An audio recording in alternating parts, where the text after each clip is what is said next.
Yes, hello. Yes, this is the post-game reaction. Yep, I just watched it as well. Yes, ma'am. Mine is to the right. Opening the doors very, very soon. Yes, crowd's building. I understand. Yes, sir, this is the post-game reaction. Yep, we all watched the game as well. Lot to talk about. Line to the right, VIP to the left. Actually, VIP, go ahead and come on in. We don't have time to form too long of a line. We got to keep this moving quickly. Yes, minibar is open.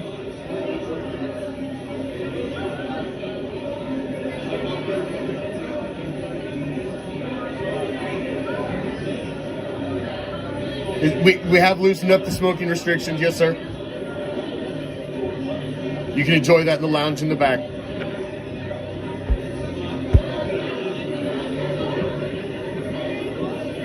Yeah, regular line to the right. We're letting VIPs in. Go ahead and go in, Mr. Brown.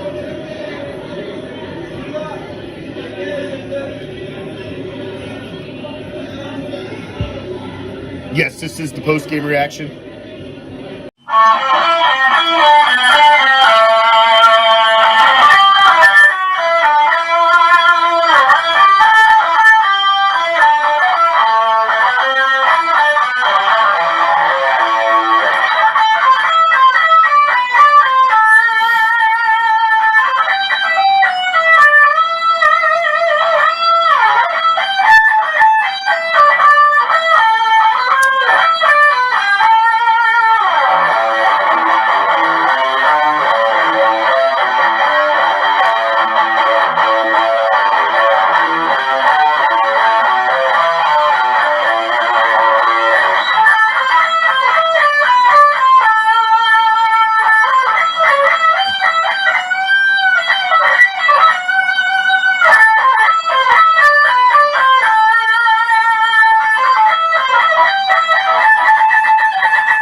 What's up, Raider Nation?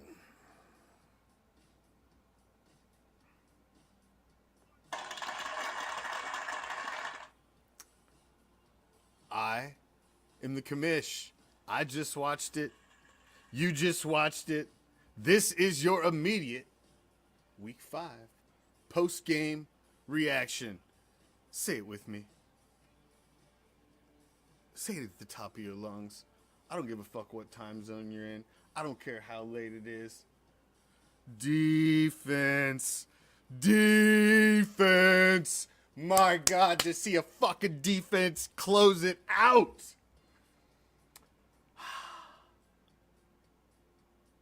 That was a great win. That was a great fucking win on Monday Night Football. Cheeseheads in the house. I tell you what, though, Raider Nation in the house was loud.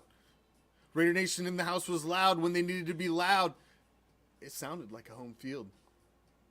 It may not have looked optically all the time when you spun around and see all that green and yellow, but it sounded good. It sounded good. Mad Max Crosby. If you are a National Football League fan and you don't know who Mad Max Crosby is after this game, this dude took over this game. Took over this game. Amazing performance by the defense. Robert Spillane with multiple picks. Amik Robertson closed it out. Marcus Peters, an up and down day, but in the end, a couple really smart plays by a veteran. A couple really smart plays by a veteran where younger guys don't make those plays. It's interesting. Oh, man. I can't wait to watch this game again and dissect this one. This was an up and down game. Jimmy G looked really good in the first half, and then come out in the second half, an egregious interception. That was a bad pick. Can't throw that. I don't know why he's forcing some of these this season. Like I said, I broke down his 6 picks. Aikman agreed with me. A couple of those weren't on him, and you had the desperation pick. But clearly some of those are on Jimmy. And that one was on Jimmy. You just can't force some of those. But man, he's under pressure.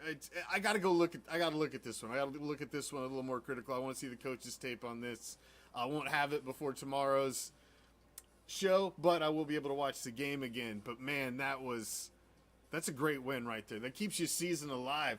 You got the Cheatriots next week who have looked at they've had the 2 worst losses in Bill Belichick's career the last 2 weeks. You got the Bears, they won 1 game, but that doesn't change who they are. The Lions look like they're for real. But then you got back-to-back New York teams after that. So there's a very favorable schedule ahead where this team could really be sitting at 6-4 or 5-5 and right in the conversation still. With that extra number 7 wildcard spot, it's not over. To dissect this game at this point, I always hate dissecting a game right after I just watched it because I'm emotionally high from a win, and usually I'm the opposite way from a loss, and I always like to go back and look at it a little more critical.